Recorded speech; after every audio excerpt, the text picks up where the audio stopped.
নমস্কার বন্ধুরা, আমি ঝুমা। আমার চ্যানেলে সবাইকে স্বাগত। প্রতিদিনের মতন আজকেরও আরও একটা রেসিপি নিয়ে এসেছি। রেসিপিটি হলো মাছের তেল দিয়ে ঢ্যাঁড়স। মাছের তেল দিয়ে ঢ্যাঁড়স কিন্তু অসাধারণ খেতে হয়েছে বন্ধুরা। আমি কিভাবে বানিয়েছি আপনাদের সাথে শেয়ার করেছি। আপনারাও এইভাবে বাড়িতে বানিয়ে খেয়ে দেখুন, আশা করি আপনাদেরও ভালো লাগবে। আর ভালো লাগলে একটা লাইক, শেয়ার, কমেন্ট করতে কিন্তু ভুলবেন না। আমি এখানে মাছের তেল নিয়েছি, এটা কাতলা মাছের তেল। আমি ভালো করে ধুয়ে পরিষ্কার করে নিয়েছি। এটা কিন্তু চর্বি বেশি আছে, মাছের যে চর্বিটা হয় সেই চর্বিটা আছে বেশি।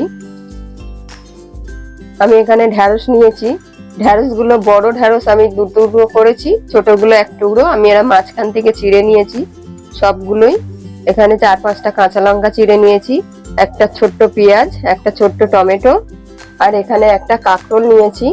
কাঁকরোলটা আপনারা নাও দিতে পারেন। কড়াতে আমি অল্প তেল দেবো, একদম সামান্য তেল দেবো।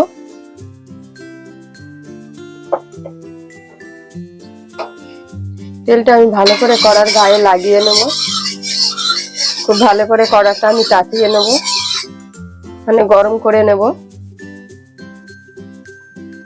তেলের মধ্যে আমি 1 চামচ কালো জিরে দেবো।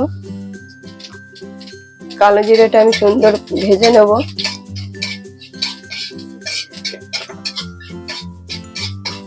ফোড়নটা ভাজা হয়ে গেছে। সবার আগে আমি মাছের তেলটা দিয়ে দেবো।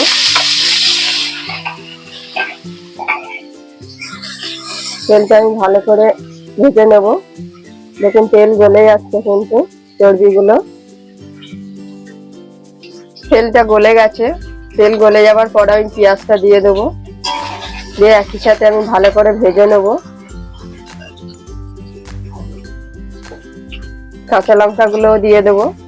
কাঁচা লঙ্কাগুলো সব মাঝখান থেকে কেটে দিয়েছি আমি। আপনারা যেমন ঝাল খাবেন তেমন স্বাদ অনুযায়ী দেবেন। পেঁয়াজ আর কাঁচা লঙ্কা আমি ভেজে নিয়েছি। 1/2 চামচ হলুদ দিয়েছি। হলুদটা দিয়ে আমি নেড়ে নেব। আমি কাঁকরোলটা আমি দিয়ে দিয়েছি।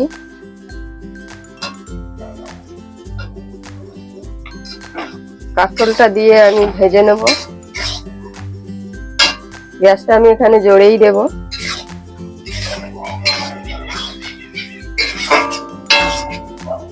কাঁকরোলটা আমি কিছুক্ষণ ভেজে নিয়েছি। এবার আমি ঢ্যাঁড়স গুলো দিয়ে দেবো, সাথে টমেটোটাও দিয়ে দেবো। দিয়ে আবার ভালো করে ভেজে নেব।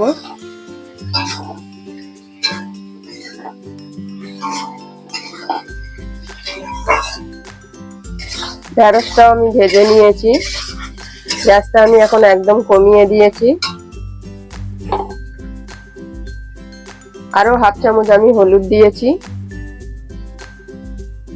1/2 চামচ ধনের গুঁড়ো, 1/2 চামচ জিরের গুঁড়ো, 1 চামচ লঙ্কার গুঁড়ো, পরিমাণ মতো নুন, 1 চামচ আদা আর রসুন বাটা।